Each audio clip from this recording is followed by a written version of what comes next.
మన మందిరంలో మంచి బ్రదర్గా, చక్కటి సేవకుడిగా, అందరి చేత మంచి సాక్ష్యం పొందిన తమ్ముడు బ్రదర్ ఇజ్రాయేల్ జేమ్స్ ఇజ్రాయేల్. ఆ బిడ్డను దైవ సేవకుల చేతుల మీదుగా పాస్టర్గా ఆర్డినేట్ చేయాలని దేవుని చేత మేము ప్రేరేపించబడ్డాం. బిడ్డ దేవుని కొరకు తను సమర్పించుకొని చిన్న వయసులో సేవకు వచ్చాడు. ఈ మందిరం కట్టేటప్పుడు ఈ బిడ్డ పడిన కష్టం, ఈ బిడ్డ పడిన ప్రయాసం ఇంత అంత కాదు.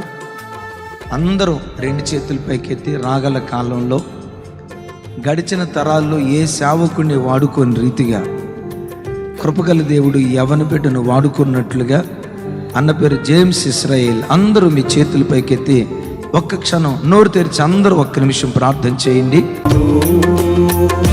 నా కన్నులు కన్నీటి ఊటగను, నా శిరము జలమ. తండ్రి యొక్క ప్రేమయు కుమారుడైన యేసుక్రీస్తు ప్రభుల వారి కృప, పరిశుద్ధాత్మ దేవుని యొక్క సహవాసము ఇంతవరకు దైవజనులుగా మేము ప్రార్థించిన రీతిగా అభిషేకాలన్నీ కూడా మీ బిడ్డ మీద కుమ్మరించి బిడ్డను ఇప్పటి నుండి వాడుకొనమని తండ్రి కుమార పరిశుద్ధాత్మ నామములో ప్రార్థిస్తున్నాము తండ్రి.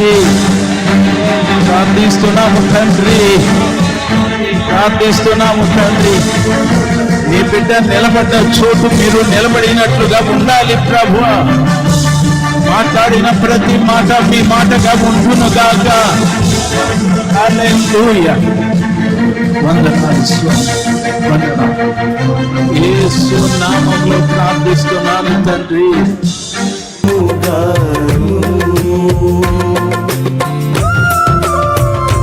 చిన్నప్పటి నుంచి బిడ్డ మందిరంలో పెరిగినవాడు. చిన్నప్పటి నుంచి వీళ్ళ తల్లి తండ్రి చాలా భక్తి కలిగిన బిడ్డలు, పరిచర్యను ప్రాణంగా ప్రేమిస్తారు.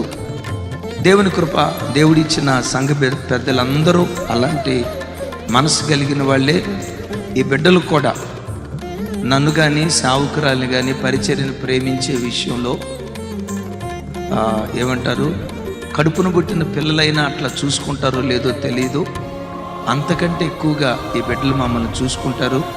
వేల కొలది ప్రజలకు, కోట్ల కొలది బిడ్డలకు ఈ బిడ్డలను ఆత్మీయ తండ్రులుగా దేవుడు చేయునుగాక.